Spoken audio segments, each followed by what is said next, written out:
going on. But I'm always amazed by the fact that you're able to find these pockets of culture. I mean, New York, for one, I've seen some of the footage for that. We will get to some of the examples, so you guys will get to see a bit of the footage. But New York, for one, how do you even find these people? How do you go about doing that when you get there? It's one thing having the camera and running around, but how do you get there? The guy from New York back in the days. Actually, I've seen some pictures. First, I've seen some beautiful pictures of dancers dancing in the subway in New York, and they were a struggle because they dance in the subway and they try to give a very positive mood to everyone, and they were arrested by the police. And right. Actually, yeah. Why? Because it's forbidden. Right. Yeah, you can't dance in the subway in New York. So they were arrested. Now? Like you can't do it now, or you couldn't do it? Is that 5 years ago? Okay. I was very, very interesting. It was not the dancing. What was very interesting is the fact that they try to be positive, spread good vibes. Okay, and each time they were arrested by the police, but they keep going. So I think I find their contact on Instagram. Okay, guys, I've read your story. I think it's quite amazing. Okay, do you need help? Yes. So I contact friends who did some music. Okay, I have a cool idea for a music video, and that's it. And I mix everything. I take a flight, go to New York, pass some time with them, and it was crazy. Seriously, it was crazy because I didn't plan anything. You know, I just knew where I wanted to go. So, but they were, imagine a bunch, 10 guys from 17 to 19. Mm-hmm. They were full of energy, dancing, and it was seriously crazy. But they gave me so much energy, you know, on the camera, and it was beautiful, and it works very well. It works very, very well. I feel like this probably is a good time to actually get Jake. Jake's actually looking after us here in the behind the scenes. You've got some of your dancing film work that you've got lined up here, right? Let's see if we can get this to work out for us. So which clip is it? Let's go for Level Up. I mean, it's not the New York clip, but please, introduce the clip. Go ahead. Everybody put a lot of names. Stephane, if you go for introducing the clip. And what's Level Up? So Level Up is a documentary about the life fit history and community from New York to Japan. Yeah. I filmed this documentary for 5 years.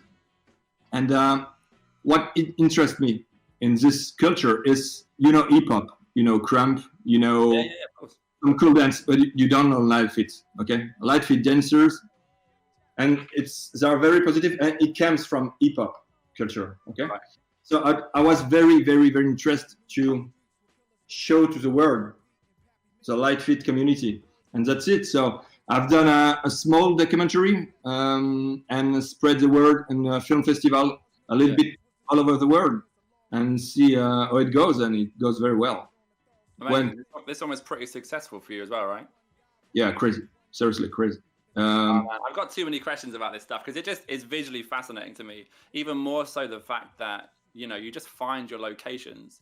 And I know how hard it is to find locations. It's not as simple as just like opening your front door of your hotel room and just like, oh, cool, I'll just shoot here. You know, I find that, you know, fascinating. And I'm intrigued to know your process of finding these locations. You know, is that part of the conversation you have with the people you're working with, or is it you do a lot of research before you get to these locations? Or I've done a series of dance video called Soul of Paris, Soul of Tokyo, Soul of Buenos Aires, Soul of New York, Soul of LA. And the thing is, as discussed with dancers about iconic places and less touristic places, places with a soul, seriously, something very important for them. Yeah. And there is always a work for me to prep, check a little bit. And after that, you go with the flow. You follow these guys. Mm-hmm. And sometimes, I stop and say, okay, we have to film here. I've done that 2 or 3 times in Japan, and quite the same in Macau. Macau, Tokyo, New York, it's easy to find beautiful places. You understand? But you have to find strong visual and a place that has a soul for them, a meaning for them. That's very, very important. So it's much more follow your instinct. Seriously, follow. It's not like working on commercial where you need to prep everything. Mm-hmm. For that kind of video, it's done with your heart. So, and they give you so much. So you follow them and follow your instincts. I mean, how much about that is just, you mentioned that the commercial workflow is quite different in that regard. And I completely understand what you're saying, but certainly for some of our listeners and our viewers out there, they're not necessarily going to understand the difference in the procedures there. Because for me, and this is one of the reasons why you resonate with me as a person, you know, I can understand this, I relate to this, I empathize with this. I totally understand the procedure of going out and filming and getting what's available, especially when you have such amazing, talented individuals to work with. You know, I understand when you talk about it sounds so easy, and you do make it sound so easy, but I know there's a lot of people out there that are not necessarily finding this inspiration so forthcoming. You know, not necessarily the easiest thing to find in many regards. And that's always been one of the things that's, you know, definitely fascinated me about you. And I'm very grateful that you've put these films out there so we can actually to see these things, you know. And I guess that's, you know, the beauty of filmmaking, but you definitely play that side of it down, the different sides of the work, like commercial work versus this kind of work. It's an interesting conversation for me just generally because there's so many different things that sort of blur the lines between these kind of work. You know, undoubtedly the people that employ you for commercials, they watch this work and they go, Stephane, I want that, you know, I want what you got there. But they just do not understand the soul, the heart that comes from these individuals. And they try and find these kind of people. And you can't pick up the phone and call them, be like, oh, by the way, I want to put you in this commercial. It just doesn't work like that. So I guess a question for me in that regard is, how do you go about capturing that soul and the essence of your films and your style in what you do commercially? Because ultimately you have a career at this. Very lucky as myself to have a career in this. The key is there is no difference, Josh. There is no difference in terms of, I would say, filming and bringing you work on a stage. If a client, an agency or producer call you because they liked your personal work to put that on a commercial work, okay? You have to explain and respect that, and you have to clearly explain that the way I worked on this documentary or this video is like this, like this, like this. I put there was no big crew. It was quite easy to shoot, and always I always run like a run and gun Komodo guerrilla style. Okay, so the energy and the soul is exactly the same. You know, if you find yourself setting bigger productions in that regard, because I mean, as I'm sure you know, sometimes you want to use bigger cameras, better lenses, all these things, and then suddenly there's a lot more people involved and there's a lot more stuff going on. How do you deal with that? It's quite easy. Or it's quite easy if you think about it. You have to work with a clever DOP.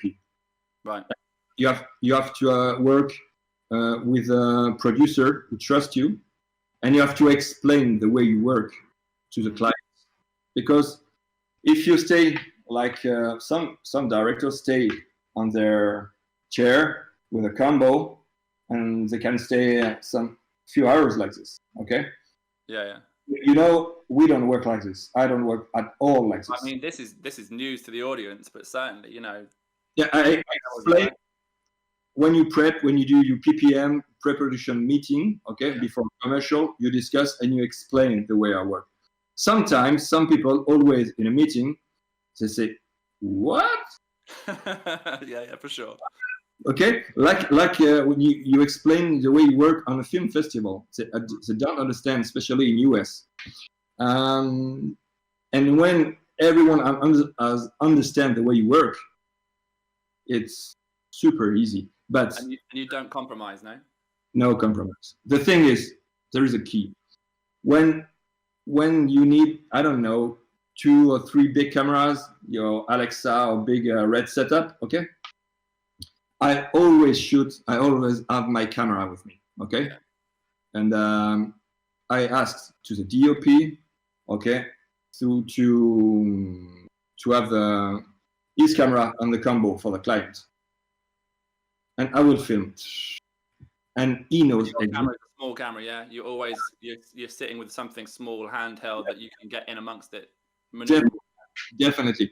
Even if we are on a TVC commercial with I don't know, big camera and 2-3 camera, I always have a small camera with me.